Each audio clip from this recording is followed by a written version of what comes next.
Primeiro, gostaria de agradecer a tua presença aqui para fazer esse vídeo. Quando eu pensei em fazer alguns vídeos assim para colocar no YouTube, para a gente discutir um pouquinho mais essa relação entre odontopediatria e ortodontia, quem aí está nos assistindo, eu logo pensei na Maíra, porque eu vejo na Maíra uma profissional muito embasada, assim, muito cautelosa, muito dedicada, com uma boa experiência clínica, já tem um tempo de mercado. E a Maíra hoje trabalha numa clínica de odontopediatria, que de muitos anos aqui de Florianópolis, da doutora Silvia, que na verdade ela ainda trabalha, né, Maíra? A Silvia ainda atende? Atende. E ela ainda tá no HU? Ela trabalhava no HU, né? Trabalhava, ela aposentou no HU já faz 6 anos, 7. Foi no meu último ano de residência, na verdade. Ela aposentou no final do meu primeiro ano e ela continuou indo no meu segundo ano para ficar comigo, para terminar a minha formação, né? Porque ela sabia que era importante para mim a parte dela, que era bem a parte da odontopediatria mesmo. Sim. Então, ela continuou ainda indo no último ano, já aposentada de voluntária, para terminar de me formar. Então, ela aposentou já tem aí em torno de 6 anos, alguma coisa do tipo. Para ir passando o bastão, né? Isso. E a Maíra também é ortodontista e trabalha muito com pacientes especiais. E eu trouxe ela aqui para a gente discutir essa inter-relação entre odontopediatria e ortodontia, por ela ter grande experiência em odontopediatria e também trazer essa visão como especialista em ortodontia, né? Então, eu queria que tu contasse um pouquinho a tua história, a tua trajetória, para quem não te conhece poder se situar, assim, como que tu percorreu o teu caminho, de uma forma breve aí. Tá. Desde que eu me formei em odonto, Isso. E por que tu buscou a orto ou odontopediatria? Por que tu ficou né, nesse meio? Na verdade, com a orto eu sempre flertei, eu sempre gostei da orto. Eu entrei na faculdade já pensando que seria uma especialidade que ia me agradar. E quando eu conheci a orto, eu gostei mais ainda. Daí realmente me Era isso que tu encantei. queria? Era isso que sempre foi e só consolidou, na verdade, o meu desejo, assim. Só que logo depois da formatura eu não pude fazer especialização, é um curso caro, né? Sim. Então eu tive que vencer o fluxo da vida, né? Daí fui trabalhar, fui pro mercado um ano e eu vi que não era a clínica geral, não era o que eu queria. Assim, e eu logo depois que eu me formei, eu segui fazendo estágio no HU também, que eu já fazia no ambulatório de estomatologia. Sempre gostei muito da área hospitalar também, me dava muito bem também com essa parte. Então, ao longo desse ano que eu estava trabalhando, eu continuei no estágio e surgiu a oportunidade de fazer a prova da residência para fazer a especialidade de odontologia hospitalar, né? De odontologia em alta complexidade. E aí eu fiz a prova, passei e fiz 2 anos de residência no HU. Eram 60 horas semanais, 2 anos de dedicação completamente exclusiva. Mas lá não era focado para odontopediatria? Lá Foi meio que tinha... o teu caminho que foi trilhando isso? Isso, na verdade, eu entrei para trabalhar com paciente oncológico, né? Porque eu gostava muito, na graduação acabava caindo na minha mão as coisas da vida, assim, os pacientes sempre acabavam aparecendo na urgência para mim, e eu tinha muita interação com a professora Liliane Grando, né? E, enfim, eu fui mais por causa do paciente oncológico, mas dentro da residência a gente trabalhava, como são 6.000 horas, né, de formação. Nossa, bastante. Cabem algumas especialidades lá dentro. Uhum. E é um hospital, e enfim, então a gente acaba, dentro da minha residência teve estomatologia, né, odontopediatria, cirurgia oral menor, e pacientes com necessidades especiais, né, que eu acho que a área mestra da coisa é paciente com necessidades especiais, seguido de odontopediatria e estomatologia, né, e alguma coisa de cirurgia. Sim. Então, como eu tinha a Silvia de preceptora, Tá. fiz praticamente especialização em odontopediatria, né? Ela foi me treinando e na residência é o suprassumo da dificuldade, assim, só vai criança que ninguém consegue atender, é o que para lá, né? Então, Tinha muito isso. Os pacientes que não se conseguia manejo, assim, encaminhava para a Silvia, né? exatamente, encaminhava para o HU e tal. Na universidade. Uhum. Então, o estado inteiro, né, tem o HU atende paciente, então eu já me dava bem a odontopediatria também na faculdade. Então, assim, foi uma coisa que foi encaixando, foi acontecendo, foi dando certo, assim. Eu fui me encontrando, seguindo o fluxo da vida, não lutando muito contra o que me aparecia de oportunidade, sabe? Então, fui indo e terminei a residência. Daí, quando terminei a residência, a Silvia me chamou para trabalhar no consultório dela. Foi uma grande honra para mim, fiquei realmente muito feliz ela ter me convidado para trabalhar lá. A única pessoa que ela já colocou dentro do consultório fui eu, então fiquei realmente feliz. Mas aí, 2 meses depois que eu formei na residência, eu fui chamada num concurso em Itajaí que eu tinha feito para trabalhar não sabia? Para trabalhar na Saúde da Família. Daí, para sair do hospital e ir para atenção básica, né? Tá. Tinha entendido. O salário era bom e eu tinha o sonho de fazer horta, eu ainda nutria esse sonho de fazer horta. E eu conversei com a Silvia e falei dos meus planos, falei que tava com vontade de assumir para fazer o meu pé de meia para conseguir investir na minha formação e tal, né? Quero um salário garantido, tudo isso e tal. E ela falou, vai que o teu lugar tá aqui, ninguém vai ocupar, quando tu voltar, tu volta para cá e tá tudo certo. E assim eu fiz.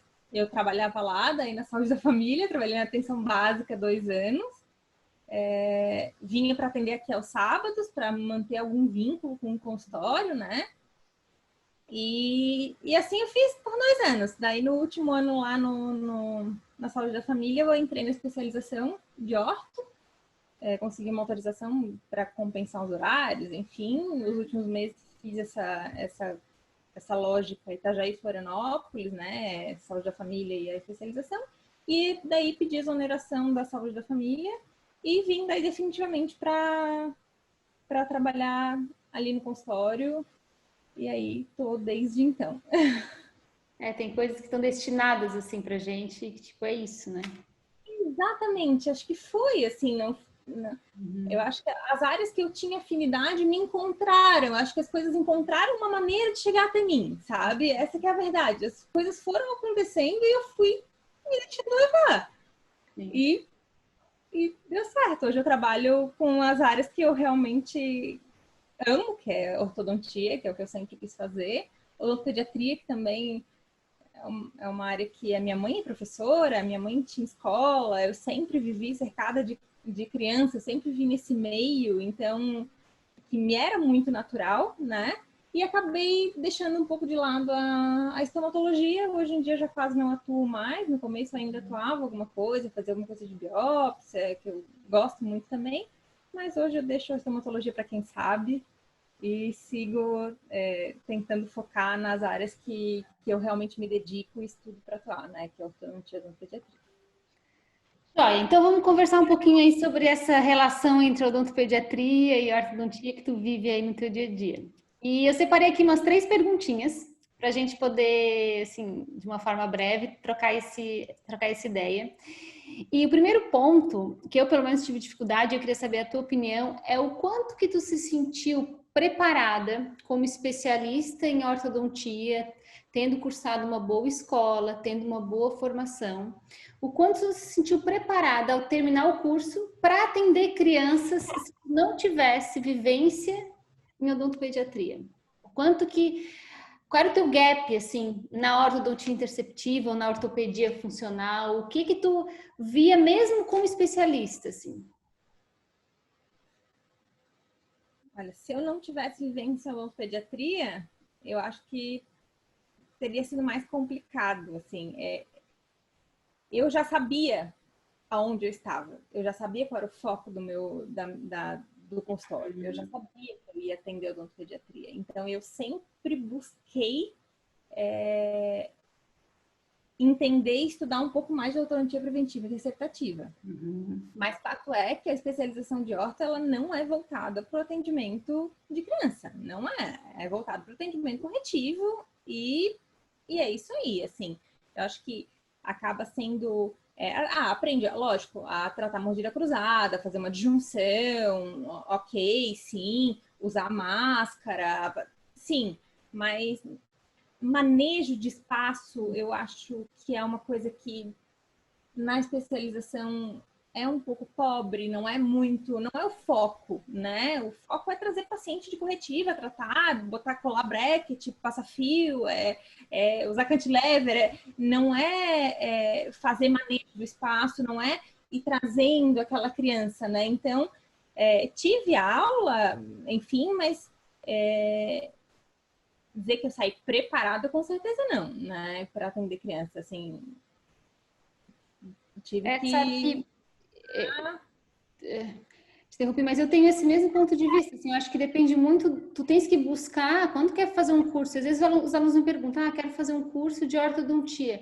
O aluno tem que estar muito preparado para buscar um curso voltado para isso, se ele quer atender criança. Ele tem que estar com isso na mente desde o princípio, e mesmo assim, pode ser que chegue lá no fim e ele entenda que faltou alguma coisa. Ou faltou ortopedia, ou faltou manejo, atendimento de criança mesmo, de 5, 6 anos, né? Porque nem sempre isso é fácil para o ortodontista, ter o manejo da criança. O odontopediatra já vê ali no dia a dia, né? Vê a criança 1, 2, 3, e aí já consegue conduzindo, ela já está mais preparada para fazer o tratamento com o odontopediatra. O ortodontista tem um receio, assim, tem um bloqueio maior, eu vejo, assim, nesse atendimento. Eu acho que a principal dificuldade do ortodontista é o manejo. Eu também acho. É o manejo, porque é diferente. Para tratar a criança, tu tem que estar preparado para entrar no universo da criança. Tu tem que estar preparado para pensar como a criança. Tu tem que estar preparado para envolver a criança. E o ortodontista não aprende. Isso não é ensinado no curso de ortodontia, né? O ortodontista é treinado para tratar, não para fazer manejo, né? Então, realmente, para o ortodontista tratar criança, eu acho que ele tem que ter uma vontade grande dentro de si, vontade, e buscar isso, buscar uma formação complementar, buscar aprender a lidar com a criança, né? Porque realmente não é uma coisa que... Não é colocar um aparelho... Pode ser o mesmo aparelho. Completamente diferente. Colocar no adulto. É completamente diferente. É o norte e o sul. Pode ser o sucesso, pode ser um fracasso total, dependendo de como tu conduz, né? Então, eu realmente acho que essa é a principal dificuldade, assim, da Maria, é o manejo, né? Eu concordo contigo.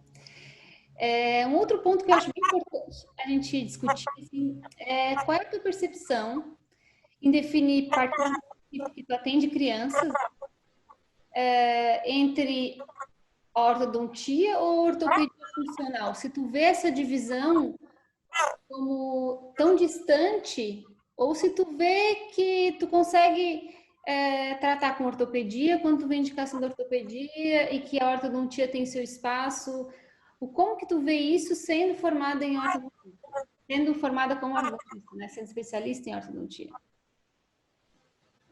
Eu acho que ainda são dois mundos um pouco separados, assim, sabe? Eu acho que a ortopedia funcional dos maxilares, assim, na sua amplitude, assim, não é abordada num curso de ortodontia. Assim, eu vejo... Eu acho que falasse a palavra certa, na sua amplitude, né? Exatamente. A gente tem algumas coisas da ortopedia, um aparelho, outro, né? Existe ortopedia dentro da ortodontia, mas eu não fui formada em ortopedia, né? Para exercer ortopedia, tu precisa, pelo menos na minha formação, né? De buscar buscar formação complementar, buscar fora, porque o foco, pelo menos do meu, não foi esse. Foi ortodontia mesmo, tinha uma coisa ou outra de ortopedia, mas muito pouco. E também, na minha turma, não tinha só eu que atendia pediatria, tinha outras duas colegas que também tinham o foco da pediatria. Então, a gente acabou que puxava um pouco para isso, a gente pedia, então acho que a gente teve um pouco mais do que a maioria tem, por causa da nossa vontade, da nossa insistência, e acabou que a gente teve um pouquinho mais. Mas assim, eu acho que ortopedia, ortodontias, assim, como eu falei, a ortopedia no seu sentido mais amplo, tá bastante na gente. Assim. A gente acaba não tendo, porque as filosofias são muito distintas, assim, né? Claro que muita coisa a gente consegue fazer com tratamento ortodôntico, interceptivo, outras não. E aí é a questão de diagnóstico, conhecimento, de saber onde cabe cada um, né? Avaliar as funções. Isso eu acho que é uma coisa que o ortodontista às vezes passa um pouquinho batido, sabe? Na avaliação das questões funcionais da criança. Respiração, deglutição, enfim. Porque é o dia a dia, os fonemas, né? Tá acostumado a atender criança de 4, 3, 5, né? Se aquilo é normal, se aquela alteração é normal, não é normal. E acho que a ortopedia funcional acaba sendo um pouco mais focada em todas essas questões funcionais do sistema estomatognático, porque eu acho que esse olhar é importante, né? O odonto pediatra também tem. Com certeza. Daí é uma coisa que a odontopediatria traz, né? Traz muito mais da ortodontia, né?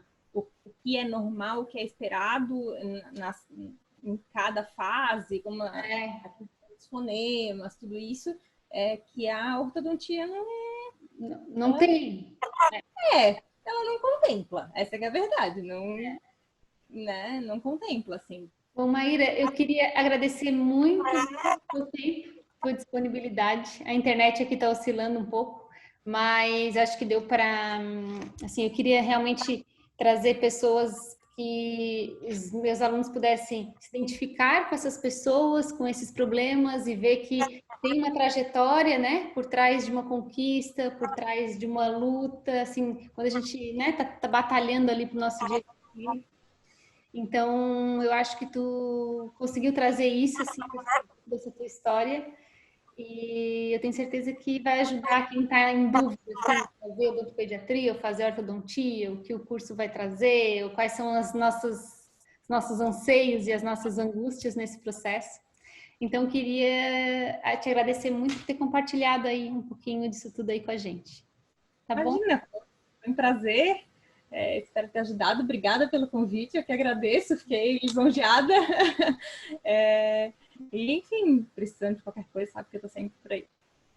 Recíproca é verdadeira. Então tá, um grande beijo. Vamos aproveitar o restinho das férias, né? Ih, tô trabalhando, estudando, aproveitando. Então tá. Beijo. Tchau.